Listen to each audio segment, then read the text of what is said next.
On Chapter 14 of The Mandalorian, The Tragedy, directed by Robert Rodriguez. Mando goes to Fraggle Rock. Grogu makes a long-distance call. What's old becomes new again. And Mando needs to go car shopping. All right, Gad. Short episode this time around.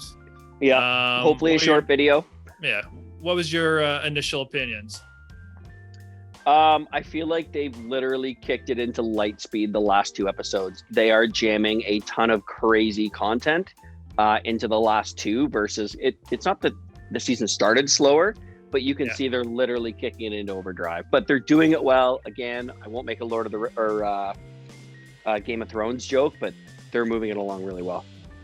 Yeah, it was fast paced, and it does really push the narrative forward again. I do have a couple minor gripes with the episode, but I'm assuming we'll get into that during the spoiler time. Yeah. But for the most part, great episode. Yeah. The one thing I will say is without giving away spoilers yet is I think we saw something that a whole bunch of us wanted to see when the season started. Yes. Yeah. We talked about it earlier, right? So yeah, the fan service is continuing to be unleashed, and it's being done in a tasteful way. Mm-hmm. All right, let's get into spoiler time. Let's just jump into spoiler territory here. This is the full throttle. All right. Yeah. All right. Okay. So first things first. Hold on. I got to steal this. I'm so glad that they took the high road with Boba Fett. Yeah. Did you? Okay. It was very cool seeing Slave One just kind of slowly meander down there from the atmosphere and then settle down. It's like, oh crap, here comes Boba. And I love how they took the time to show it. It wasn't a brief glimpse and then it was over. Like, they allowed Mando to really focus on that ship entering the atmosphere and dribbling. Like, you got a good taste of what was going on, which was they're awesome soaking up every moment of his approach.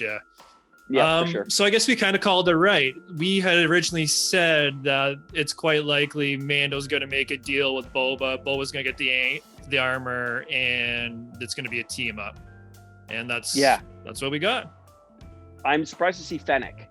Yeah, and her death was always strange because you kind of saw the body, and I don't know. I always thought it was Cobb Vanth standing over her with the spur jingling, and you could it looked like it was Boba's armor on the person walking over her. Interesting. Maybe it still was, but it's kind of, this episode implied Boba was the one who saved her.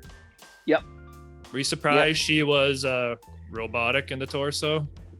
No, because I'm assuming she's human, really right? That's like options. some sort of next level, hand implant.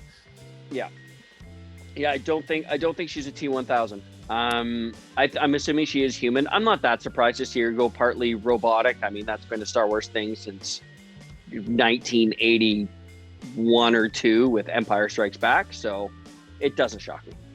Yeah. Okay, so here's a couple of things I want to get to here. Yeah. One gripe, I felt the Mando was kind of useless this episode. I understand you're trying to sell, Fennec Shaw and Boba Fett like they were more the stars, but like literally all Mando did was charge not once, not twice, but 3 times. He tried to get through that little force portal and it knocked him out.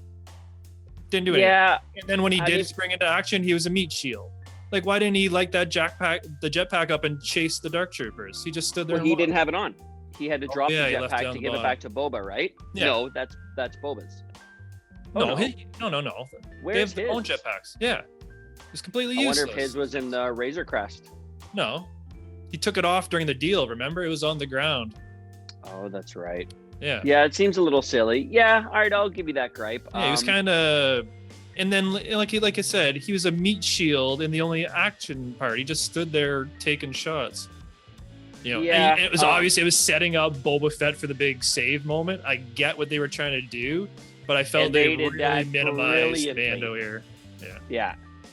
Boba Fett, I mean, his action sequences were amazing. But before we get that, the other gripe I had, which is kind of along the same lines, is for someone who's grossly intuitive the way that Mando is, Why would he go back 3 times to try and get through that shield? Yeah. It's just it's the first thing I've seen that goes against his persona throughout the show so far. So anyway, we'll leave that.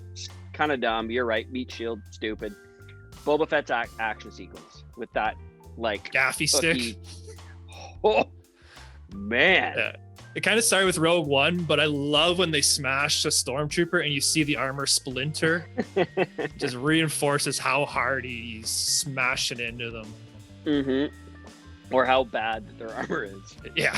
Because if I remember correctly, Rex references that during Rebels. He talks about how the armor now on stormtroopers is, plastic garbage compared to the stuff that they used to wear. Yeah. So, yep. What else? Okay. So continuing the thing with Boba, again, this is maybe just a minor gripe or something that didn't quite land with me was the deal they made for the armor, right? You figured Boba, his perception and the way he is, he got his armor, he's just going to take off, but he feels that much loyalty to protect the child. You know what I mean? To now be like, Mando, you're on my ship. I'm with you until we get him back. It just seemed... I know we haven't got a lot of character development with Boba, but it seemed out of character for Boba. Yeah, but I'm gonna jump against you on this one. Yeah. Because there's always been a bit of a mystery behind Boba's backstory and Jango Fett's backstory. I was always led to believe that Jango Fett killed a Mandalorian and took his armor. We found it in this episode. Legends. Yeah, I think that's what it was previously. Yeah. But we found out today that Jango Fett was a foundling. So if Jango Fett was a foundling refers to more so the Death Watch, if I'm not mistaken, because they recruited. And their creed is very much set in stone that you keep your word. And it's been referenced over the last season and a half through Mandalorian that aren't Mandalorians supposed to keep their word. So was it out of character for Boba Fett as we've perceived him? Maybe. But I think what you're seeing is, the principles and values that Jango Fett passed on to Boba when he was a child. I think you can see that coming back out, that maybe you wouldn't have seen, during the original trilogy, right? Yeah, you know what? I'll give that to you. They did set up that backstory about, the foundling and this armor's been in my generation. Jango fought in the Mandalorian Civil Wars, all that stuff. So, yeah, and showing the backstory and having Mando say, "Yes, this armor belongs to you." Kind of a cool moment. Yeah, and I don't want to complain too much because now we get Mando flying around in Slave One with Boba Fett.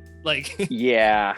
Yeah, and Fennec, who's actually a super cool character. She's a cool ass character. Yeah, I love the actress of her from other shows. So yeah. And now they're going after Bill Burr's assassin type dude, right? So it looks like he's gonna come back. Yeah, I love the team you see forming here. You've got Fennec, you've got Boba Fett, you've got Mando, you've got Bo-Katan, you've got her crew, you've got Ahsoka Tano.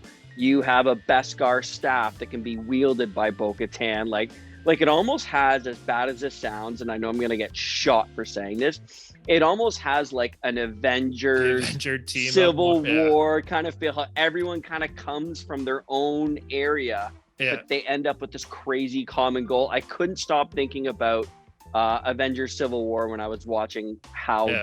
It's kind of true. Instead of a solo movie, right? Everyone gets their solo episode, right? And then it's shaping up for the team up.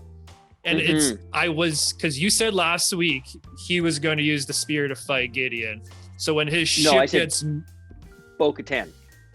Bo-Katan's going to use the spear? Okay. I thought Bo-Katan was going to use it to fight Moff Gideon with the Darksaber. Yeah. Anyways, it was going to be used and important. So when that ship got nuked and he's digging through the ashes, I'm like, that guy's going to find the spear. That's going to be the only thing that survived. I know it. Yep. And sure enough, that's what he gets. Yep. Although he lost his Amblar pulse disintegration rifle. I think that went up in smoke. So that good neat point. Toy's gone. Yeah, fair.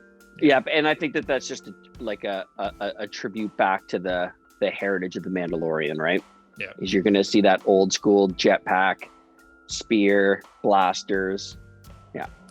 Okay, a couple of quick things. I think it's just a minor thing. this episode really hammered home the point that bringing Yoda back to his species actually means bringing him to Jedi. I know there's always been that mystery of Yoda actually returning home and exploring his species, and I know George Lucas has wanted that to kind of be a secret and mystery. I think it's quite clear now his family species will just be whatever Jedi will take him. Correct. So, yeah. I think that's clearly set up now. And then, so what do you think of the Dark Troopers? Didn't see a lot of them at first. I thought they were droids. I think they are. Oh, they are. But then why would they be infused with the blood of the child? I don't think they are. We originally thought they were doing those tests to power them. I think it's clearly they're just robotic now, and those two plot lines are completely separate. So, that's fair. Okay. Yep. Yeah. So the child thing is related to those science experiments that people thought were Snoke, which I think is absolutely BS. The tubes, right? Yep. So whatever Gideon's doing with that, I think it's kind of yet to be seen. Interesting. But yeah, no, I thought the Dark Troopers, I mean, you don't see them do much, but they are obscenely capable and organized. Saw 4 fly cool. out. We know he has 20 in there at least. Yeah. So yeah, that's gonna have for one epic battle. Like I said, I see this very Avengers. You're gonna have Bo-Katan battling Moff Gideon. You're gonna have Mando and Boba Fett with jetpacks on, flying around like Vision in the Age of Ultron, battling these Dark Troopers. I mean, it just sets up for what could be just such an incredible finale. Well, if season 1's the template, right? Season 1 was a 2-part finale, essentially, right? Yep. So I think we're heading in that direction. It's going to be the setup, a little bit of a battle, and then cliffhanger. That's it. And then hopefully season 3, we get to go find Ezra. Yeah, we'll see. Maybe its own show though. All right. So is that about it? Are we gonna keep this nice and short? Yeah, I think that's it. All right. Before we go, I do want to give a quick shout out. I love to do that. Started with the shirts. Quick shout out to Lost Aviator Coffee for helping me stay caffeinated during quarantine.